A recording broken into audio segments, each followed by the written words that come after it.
Hey, a quick video I thought I'd do. I've been meaning to do this for a while. I shoot in JPEG a lot of time. I've been always wanting to make my own custom image and try to get it as close as I can. I shoot everything currently in natural, and I want to, and then when I edit it, I throw it into Lightroom and do all my adjustments in there. But I wanted to get something where I could do it straight out of camera.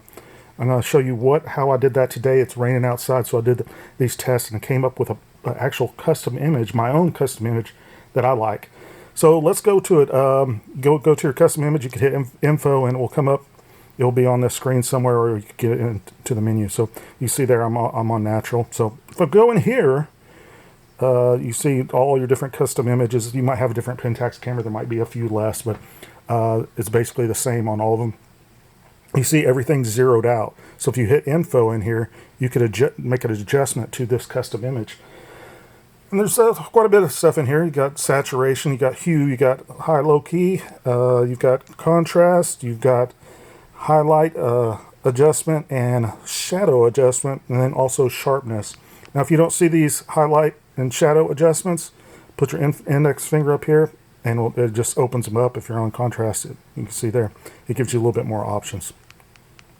So you can just go to whatever slider you want and move it up and down and adjust what you think would make an excellent picture for you. I would suggest going back in here and turning, if you're going to do the highlights, going in shadows, go in here and turn off this highlight and shadow correction. That way you'll have more of a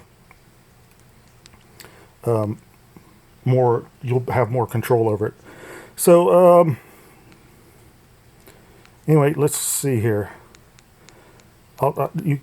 Just to kind of, what I would recommend is going in and taking a shot in natural or whatever you use, and then going in here and adjusting something. And when you're done, go in like look at it on the computer monitor instead of on the back of the camera, and make those adjustments and finally tune it down. Anyway, here's what I got. This is what I came up with. Now, these are only for JPEG, so this first shot is what I typically use when I'm in just natural picture style. You can see here it's kind of a little bit flat and bland.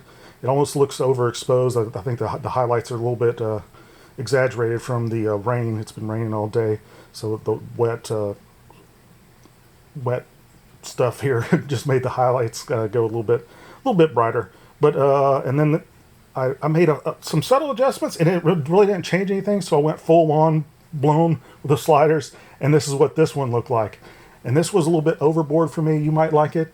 But it was way too much contrast for me, and the grass was overly saturated. It's almost winter, so that doesn't look that green. So I wanted to kind of pull it back and make it look natural.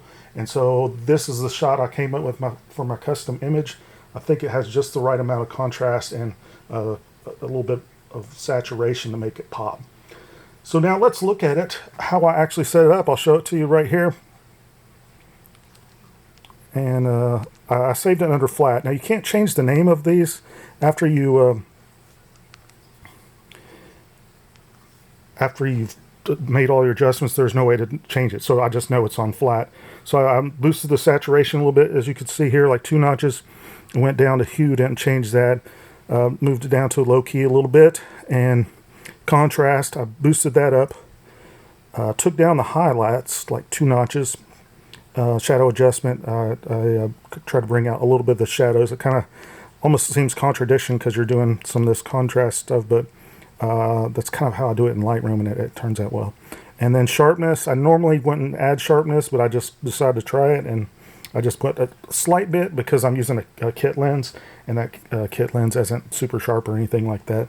So that's what I got. Go ahead and make your own custom image. I want to say one last thing.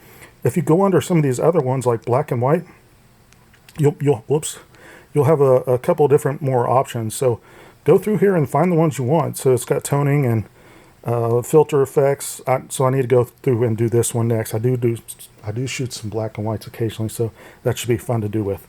Anyway, thanks for watching. Go ahead, subscribe.